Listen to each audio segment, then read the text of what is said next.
All right, here's a video today where we've got Mel and Nathan showing us at-home bodyweight workout where Mel's going to show us the simple, sort of easier workout, and Nathan's going to give us a progression of the same exercises. So first one is the deadlift, and we're using a bucket here. So most people don't have kettlebells, barbells in their home, but most people would have a bucket this is really a mop bucket.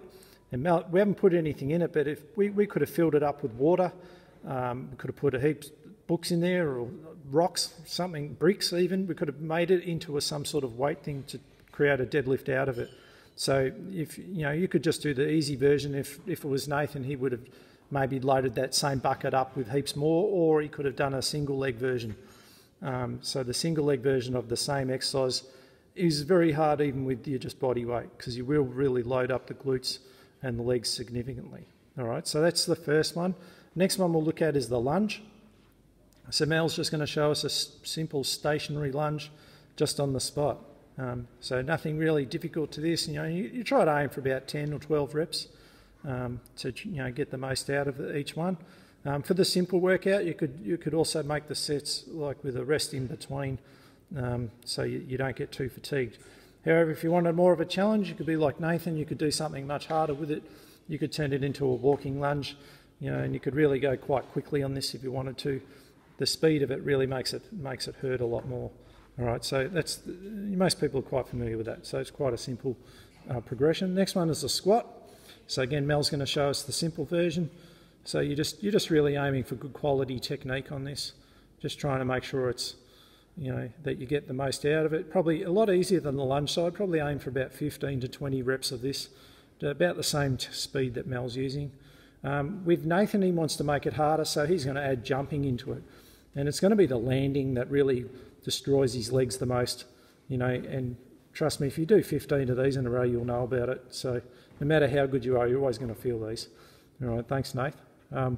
Then Mel's going to show us the push-ups. So you might start off with kneeling push-ups if you find these quite difficult. If you're a little bit better, you might be able to progress to the toes. So Mel would probably start off with the toes, and she could even add a yoga push-up into this if she wanted to. And we'll get her just do another one of those. So it just adds the downward dog into the push-up.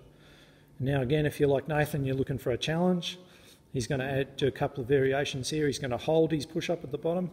So that holding pattern really just destroys the muscles the longer he keeps doing that. You won't get anywhere near as many as you think you can. So I'd aim for like a 5-second pause.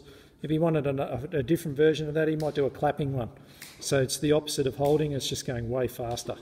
All right, so very, very challenging push-up for most people, the clapping one. All right, and then now we've got Mel showing us an abdominal exercise, and this is for the lower abdominals.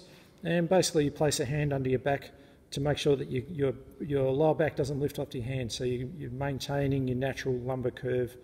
A lot of people find this quite difficult, even though it looks quite simple, quite a challenging exercise for many people.